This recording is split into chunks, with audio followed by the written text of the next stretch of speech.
we ascribe this to? So it's like, wow, that's heavy, right? We don't like these people, right? We feel bad for them. This is a catastrophe. We ascribe this to fear, okay? Fear and misunderstanding.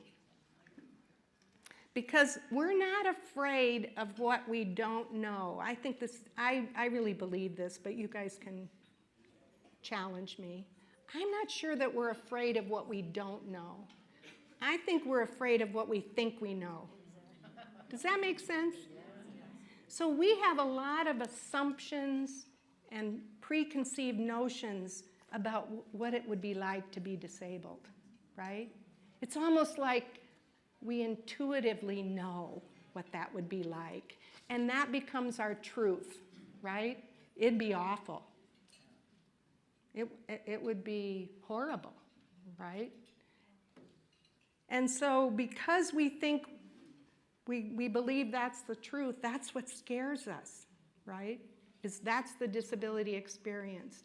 Is mostly disabled people just want to be normal. They want to be cured. They want to be corrected at all costs, okay?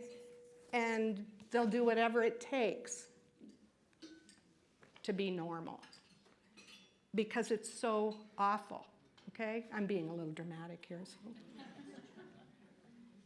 I wasn't even in acting school or anything, but anyway. But because we don't have this critical voice in our head about disability, we don't question that. Mostly, and I'm hoping some of you do, but most of us don't question it. So when you go to a movie and there's just an awful representation of disability, how many of you leave the movie and go, wow, that was pretty crappy representation of a disabled person? I mean, does that not happen very often, does it? I mean, I'm not trying to like wag my finger at you or anything, but I don't think it happens very much. How many of you have went to see, what's that one, You Before Me? Who's going to admit that they went to that movie? Okay. Okay. So You Before Me came out last summer, and you know, it just got horrible reviews by the disability community, but most of us loved it, right? It was sentimental, it was sweet. Okay? But we don't leave kind of those experiences and really question them like we might do, and I want to be careful here because I'm not sure we're real good at doing this around race or gender or sexual orientation either. But I do think we're further along, and I could be wrong about that, but I have a feeling that many of us might say, wow, that was one sexist joke. I didn't like that, and they may even say something. But I'm not sure that most of us know how to do that around disability because we're so socialized into this thinking, and we've decided that mostly it's the truth, right? So we don't question it. So let's just take a look at where we're being sold this frame, okay? The big one is language. And I love this quote by Mark Twain. He says, the difference between the right word and the almost right word is the difference between a lightning and a lightning bug. Okay? So to me, that really says, or helps us understand how powerful language is, isn't it? Okay? Because language reflects our, what? Our feelings, our beliefs, our values, right?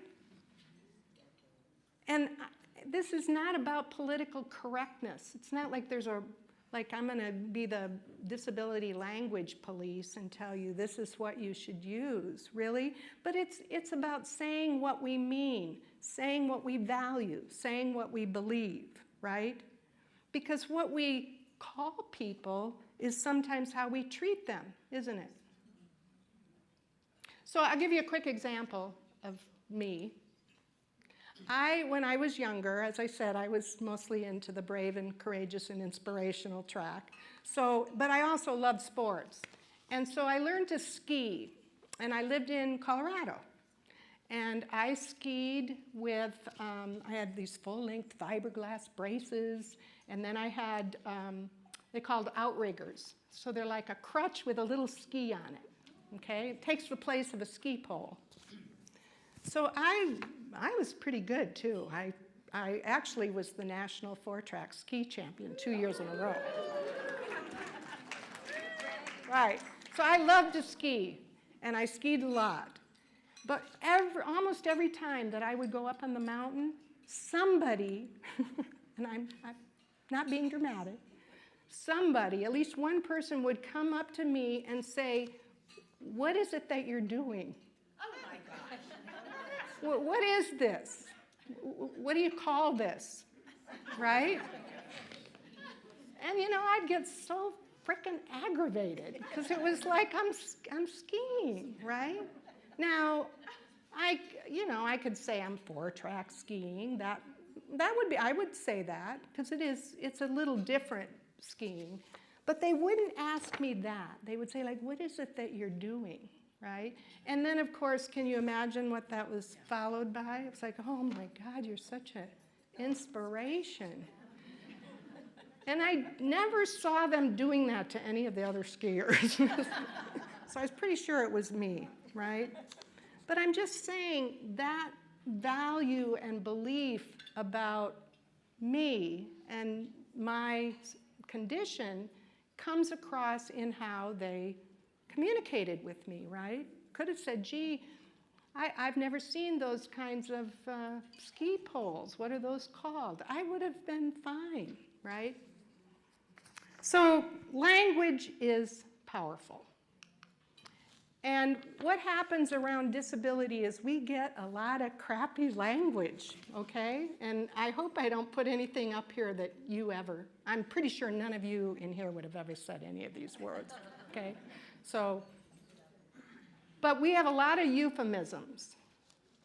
So here's a big one that people love to do. They put DIS in little caps and then ability in caps. So why do you think they do that? What do you think they're trying to get? What are they trying to say here? Huh? Yeah, right. That it's sort of a way to kind of tell me I'm okay, right? Or us, that we're okay, right? So but what are they centering here? Ability, aren't they? As if disabled people don't have ability, right? But disability studies is telling us disability has nothing to do with ability, okay? It's not about that. It's about exclusion and othering and discrimination. It has nothing to do. Nobody's saying we don't have abilities, okay? But society mostly thinks that's what it's about. It's like we want to make sure you know that we think you have something to offer, right? So they do this thing.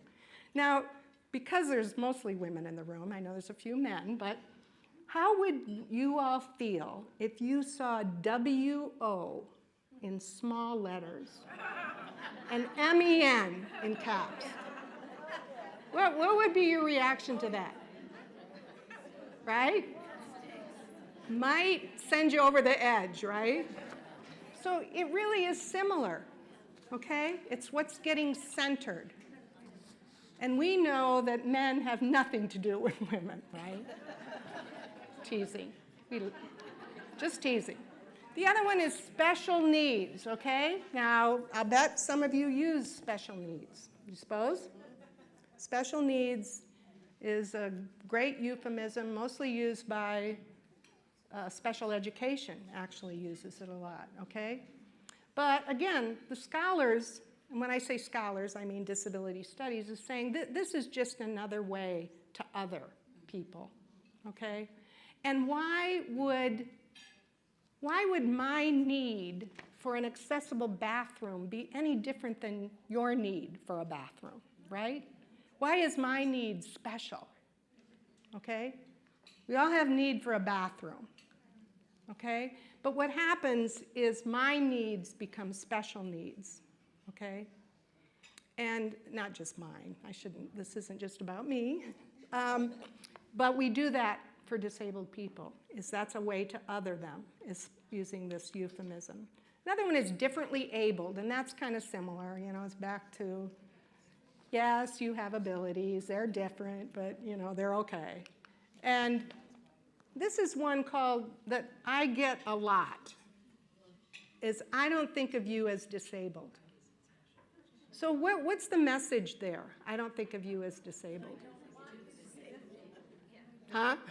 I don't think of you as disabled, right? I had a blind friend, and I said to her one time, didn't you see that kid at the hospital who they shaved half of his head? And she goes, Margaret, I'm blind.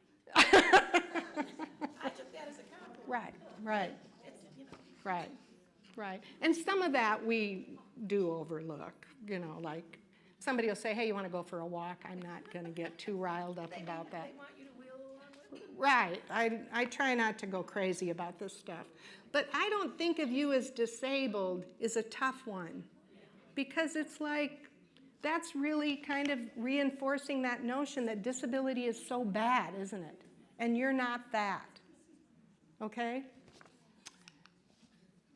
Wheelchair bound, I mean, my God, that's awful, right? I just want you all to know I get out of the chair. I am not bound to it. But victim, we often say that, oh, victim of a stroke or victim of this, right? Courageous and brave. Freak, psycho, retard. I hear those on campus all the time. Yep. Mentally challenged. Gag, right? And again, overcoming your disability. Again, that implies that this is such a bad thing, right? That you've got to overcome it. So euphemisms are problematic. And just to be clear, because I don't want to complicate this, but I just want you to know that the scholars and the activists will say, the word is disability, just use it, right? We're claiming that word, right? Disability. So you don't have to avoid it. You could say person with a disability if you want to. We're not going to quibble about it. I won't, even though I would say I'm a disabled woman. If you wanted to call me a person with a disability, I'll be fine. But I'm just saying disability is the word, and you really probably won't get into trouble for using that one. Then we have microaggressions. You guys all know what microaggressions are. You've probably heard this before, right? So microaggressions are kind of a same line of with the words, right? Because they're sort of these everyday little slights or snubs or insults. And they're not always unintentional. Sometimes they're intentional, right? And they can communicate kind of a negative message, right? So when they say, what happened to you, I see that as a microaggression. Why would you say that to me? It's a little snub. It's a little reminder that you're different, right? And I need to know, right? You need to tell me.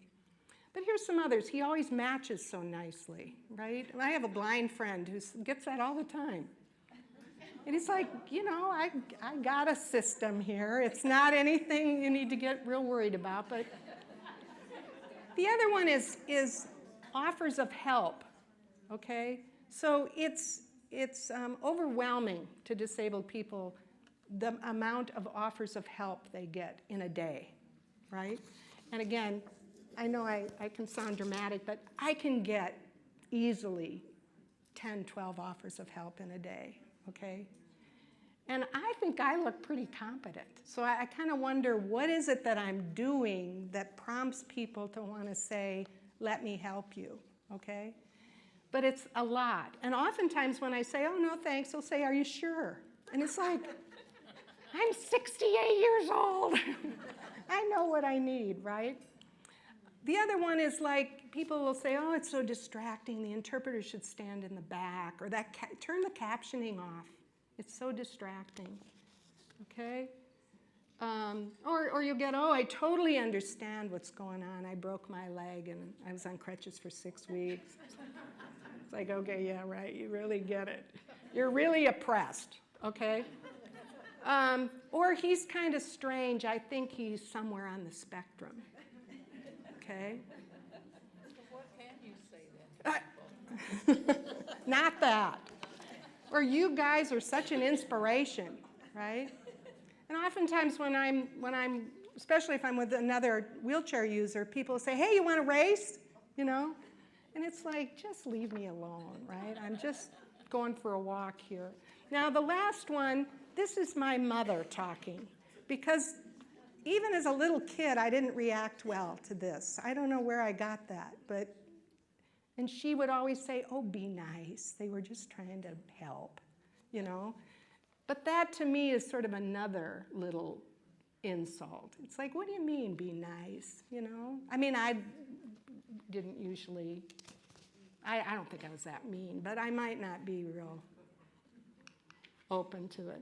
But here, the other part of this is charity.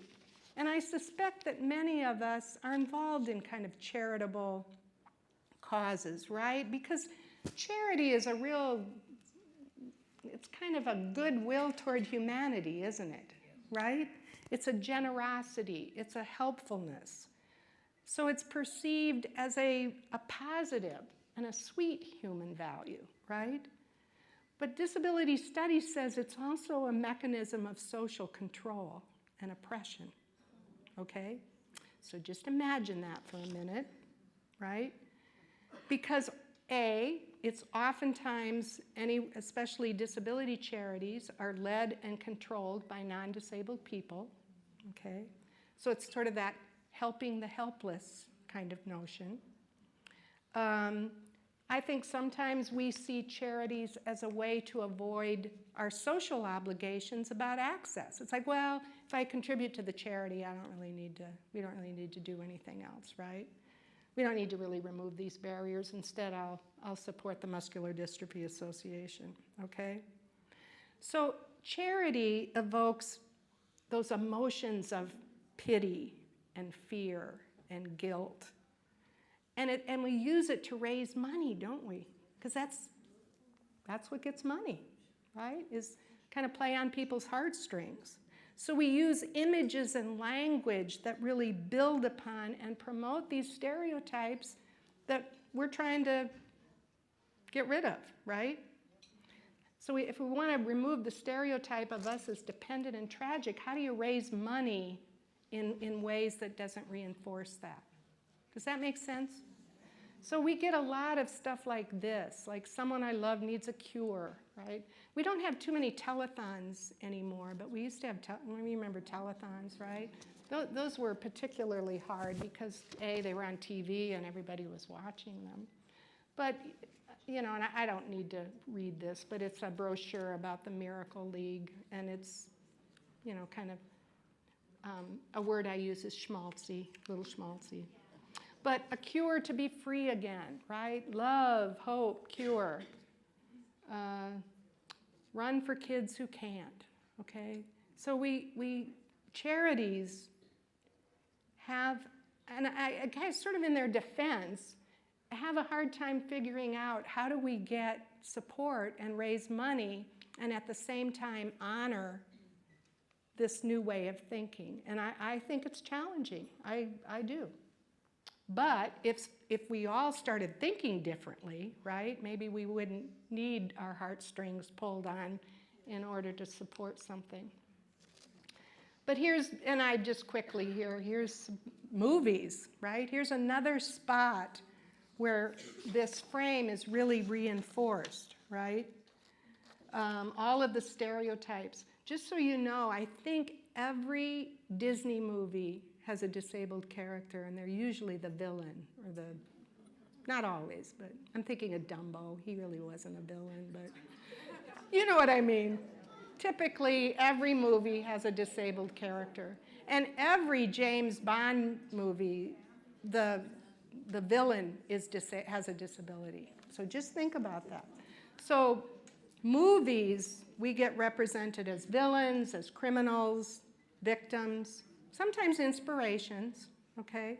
Charity cases, human interest pieces. The other one is drunk driving ad campaigns. Have you ever seen these? You know, you would think death would be about the worst, right? But oftentimes, drunk driving campaigns use the fear of becoming disabled as sort of the worst thing that could happen to you. So here's a couple of examples. If you think seat belts are confining, think about a wheelchair. Or last summer, 1,057 teenagers got so drunk they couldn't stand up ever, okay? And I like the parking one. It says every 48 seconds a drunk driver makes another person eligible to park here, okay? So again, not a good idea to drink and drive, is it? That is not a good idea. And certainly none of us in the disability studies area are suggesting it is. But again, to use this really creates, again, reinforces that notion of how catastrophic disability is. So poor design is another place where if you're not looking for it, you won't notice it. But poor design is another way of saying you got a problem, right? So let's say if Stephanie wants to take me out to dinner some night, which would, might be your turn. Yeah. So let's say she wants to take me out to dinner to some new fancy restaurant that she loves. And we get to the restaurant, and lo and behold, there's some steps going up, okay? And I didn't bring my crutches. I'm using my chair. And Stephanie says to me, "Oh, Sue, why didn't you bring your crutches?" And then she might even go further and say, "Did you quit doing PT? Because now you can't use your crutches anymore," right? So what is Stephanie telling me? It's your fault.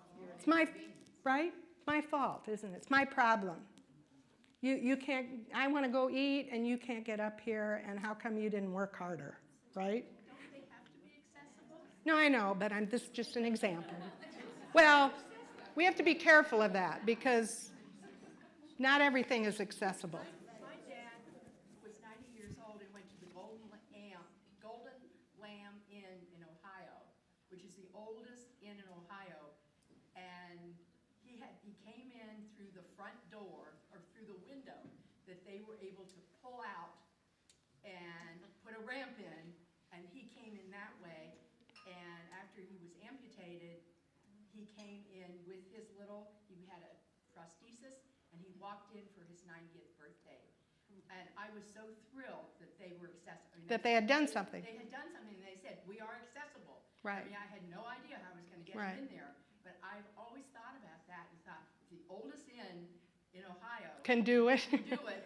Anybody can do it. That's right. And a window, literally, they pull out. Yeah, and technically, yes, but there are many places that are not accessible. Go to New York. It's like, yikes. But anyway, so back to Stephanie. She takes me to this restaurant, and there's stairs, and she says, "How come you didn't bring your crutches?" Okay? But then let's say that she's had an epiphany, right? And so we go, and we get there, and what does she say if she's had an epiphany? What do you say? Let's go to another restaurant. Yeah, so you have no clue. No. Okay. Anybody have an idea of what she might say if she's after she's been to one of my lectures? Huh? What's wrong with this restaurant? Exactly, right? She would say, "This restaurant has a problem," right? So does that make sense? It's like, where is the problem? And the problem is, disability studies would tell us, is the problem not solely, I don't want to go crazy here, but oftentimes the problem is mostly in our language, our attitudes, right, and the design of our environment, right?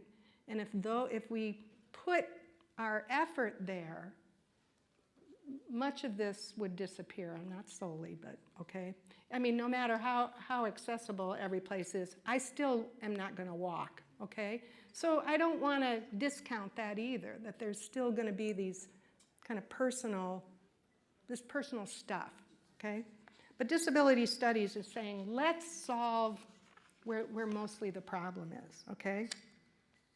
So poor design is a big one. And I just threw some examples up here.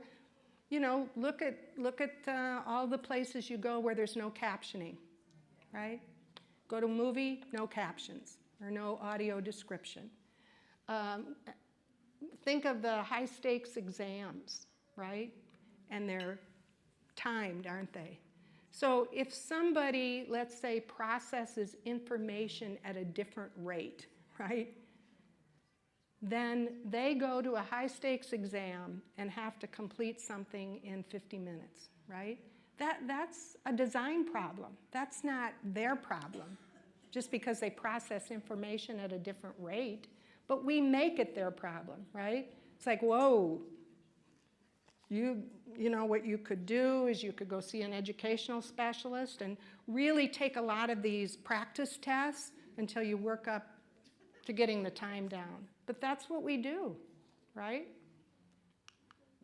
So, what is the possible effect that these words, images, and design can have on shaping our notions about disabled people? And also on disabled people's notion of themselves, right? What does this all teach us about disability and impairment, okay? And that's why we are stuck in this frame, is because this is what we get day in and day out, okay? So we learn that disability deserves pity and fear. We learn that it's inspiring, right? Which I know we could say, oh, that's a positive thing. But that is problematic too, isn't it? Because then it's like, oh, it's kind of like me growing up, right? That's a lot of work to be inspiring all the time. So again, it's like, how can we just be ourselves, right? Be regular. It also helps jerks become human, and you'll see this a lot. I don't mean to sound too irreverent here, but did anybody see Rain Man? Right? He was a real jerk, wasn't he? And who helped him? Right? His brother with autism. So this is a theme that you'll see a lot, is that this notion of there but for the grace of God, right, helps people to be better, okay? And also that it's expensive. So we get that a lot. Interpreters are way too expensive, right? We can't afford that. Captioning's too expensive, right? If I have to take that window out and put a wheelchair in, we just don't have the money for that. So it often gets equated as a money issue. So anybody ever read George Lakoff's something about the elephant? Don't think of an elephant. Did anybody ever read that? It's really, I think, a political thing. It's about how different political parties frame an issue.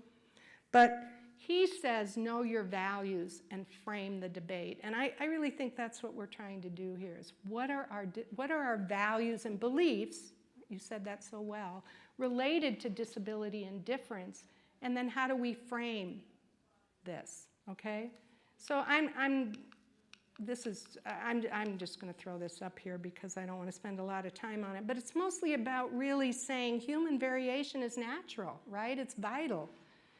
You know, inclusion and full participation is a matter of social justice, okay? But design is powerful, and that we are all designers, right? And that good design is essential for achieving access and full participation. So think about what our values are, and then we should respond that way, right? So disability reframed, right, is really about that, is that impairment is common, it's ordinary, it's part of human life, okay? And that disability is primarily exclusion. It's not about ability, it's about people being excluded. And that lack of access and integration is really mostly a design and attitude problem, okay? So that's sort of the way to think differently about this. I think you all can relate to design, right? You've probably got examples of like, geez, this iPhone, I cannot figure it out, or my TV remote, right? Design impacts all of us, and it can include us or it can exclude us, right? And what happens relative to disability, because we have sort of this normal standard, and if you fall outside of the bell curve too far, then this is what you run into, is this is not designed for me, okay? This test isn't designed for me. This policy isn't designed for me, okay? I got to get going here. And I just, again, it's about design. Research shows that captioned media increases literacy skills in people of all ages. So it's like, why wouldn't we have everything captioned, right? So what time is it? Does anybody have? Okay, I just want to quickly share with you. So this is Jeff Raskin, who's an Apple computer guy, made this quote that design is a moral issue. And I just threw this cartoon up there because I think it's funny. Because it's an example of poor design, right? But he said design is a moral issue. And if you think about it, it really is, right? Because it can include or exclude. So what's happened as a result of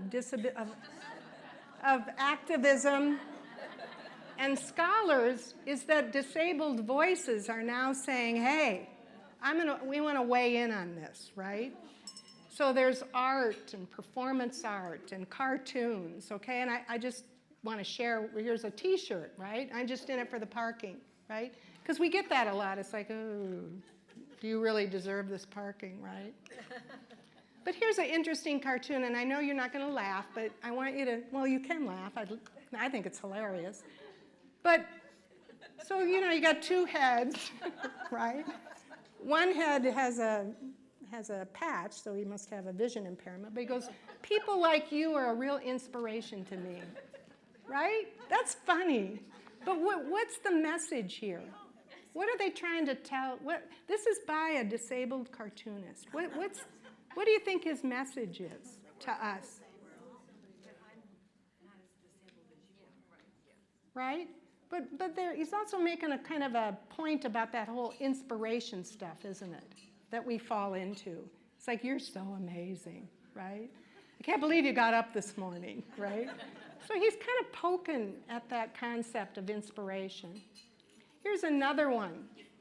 It's welcome, double arm amputee therapy group, right? And the woman says, I need a hug. I'm so glad you're laughing, because I think these are funny. So what do you think the message is here? What do you think he's trying to tell us? Anybody got an idea? Right?